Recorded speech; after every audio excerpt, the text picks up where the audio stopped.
So welcome back to another FIFA 22 video. Today we're talking about the things that won't be in FIFA 22. Now in this video we're going to be covering things that are confirmed not to be in the game, plus things that are very likely not going to be in the game. We're going to be talking about licensing, partnerships, stadiums, all that kind of stuff today, so I hope you do enjoy.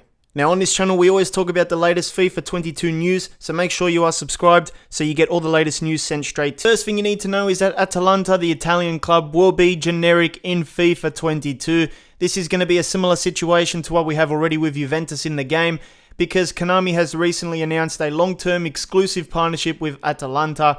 This was announced back in May. Now it says Konami has today announced that the company has signed a long-term exclusive partnership agreement with Atalanta, the top-tier Italian football club who recently finished the season in third place.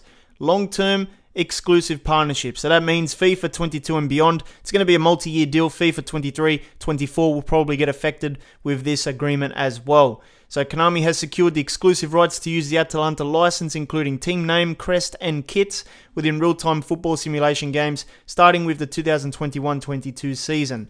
So yeah, EA can't touch the license, they can't touch the team name, the crest, and the kits. You'll still probably get the real players, but you won't get any of the club's branding. So like I said earlier, it's going to be very similar to what we have already with Juventus, where you have Ronaldo and stuff, but they're not wearing the official kits, and the club is called Piemonte Calcio with a fake crest. That's pretty much what we're going to be getting for the next couple of years here, because this is a multi-year deal. And obviously, I don't think EA cares too much about this, otherwise they would have bidded for this. It doesn't really affect Ultimate Team. The only thing it affects is career mode players who really end up with generic clubs and all that. There's no option files in the game to fix this sort of stuff.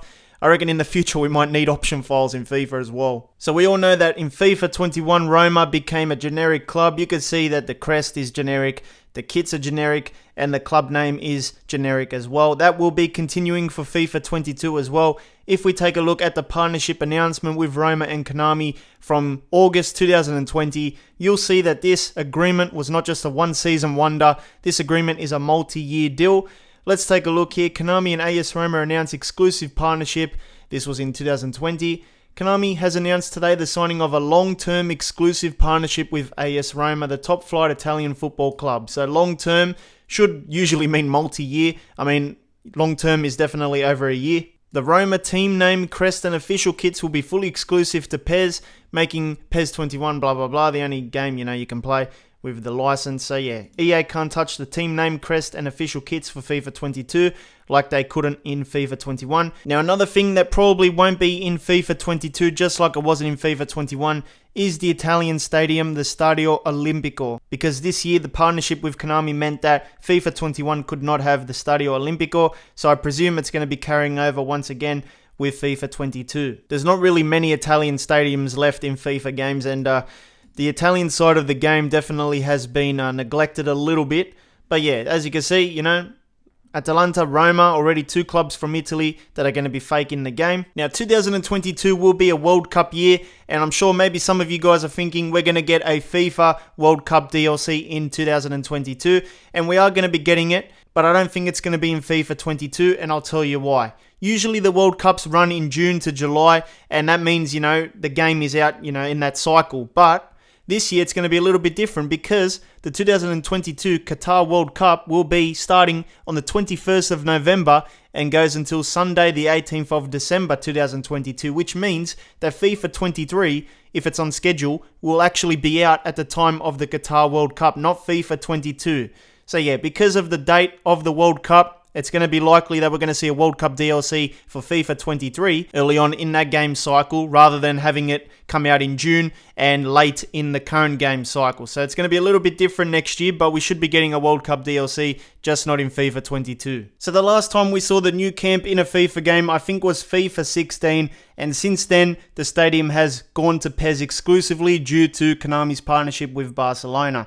Now that's not going to be changing in FIFA 22 once again, because Barcelona will still be a global partner with Konami for their PES game. Now originally the partnership started in 2016, but in 2019 Konami put out a statement that said that Barcelona did renew with them for another new multi-year global partnership. Now currently we're 2 years into that partnership, and I think some people are saying it's a 4-year partnership. If I go to the marker, they're saying that the partnership has been reached and it's going to be a 4-year deal. Currently we're halfway there. So obviously you're not going to be seeing any Barca players, maybe a Messi on the front cover of a FIFA game anytime soon, because Konami can use Barcelona as their main advertising and stuff. Currently in FIFA, we've got the kits, we've got the licensing for the players, so it doesn't really affect too much. The only issue is we have a fake new camp in the game, and that's not going to be changing anytime soon, because they do have the new camp exclusive to PES because of this partnership deal. As you can see, new camp remains exclusive to the PES series, both console and mobile. Now obviously the new camp won't be in FIFA 22, but it also probably won't be in FIFA 23,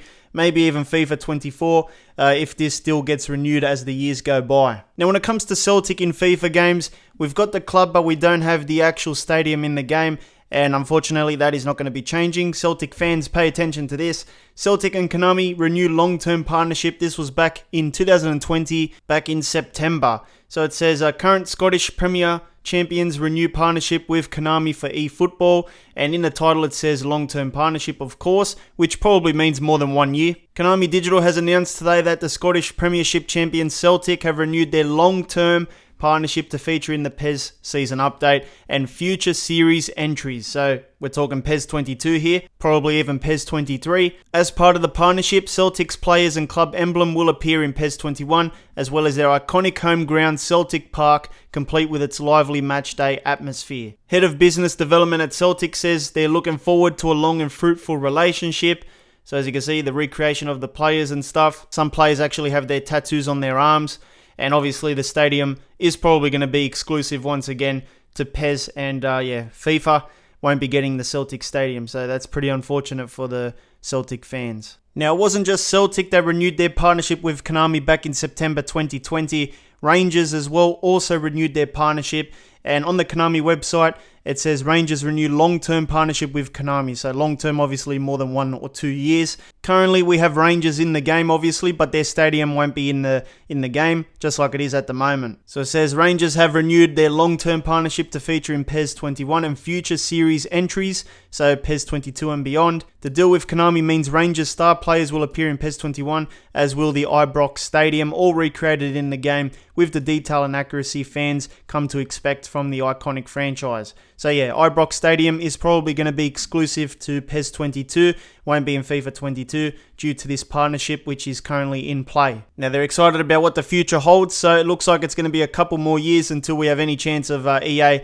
potentially getting a Rangers sort of license or the stadium in the game. And that all depends if Rangers want to extend the partnership when the time comes as well in a couple of years. So yeah, they recreate the players, they give them the tattoos and stuff, they actually scan the players' bodies, they bring you the stadium in the game as well.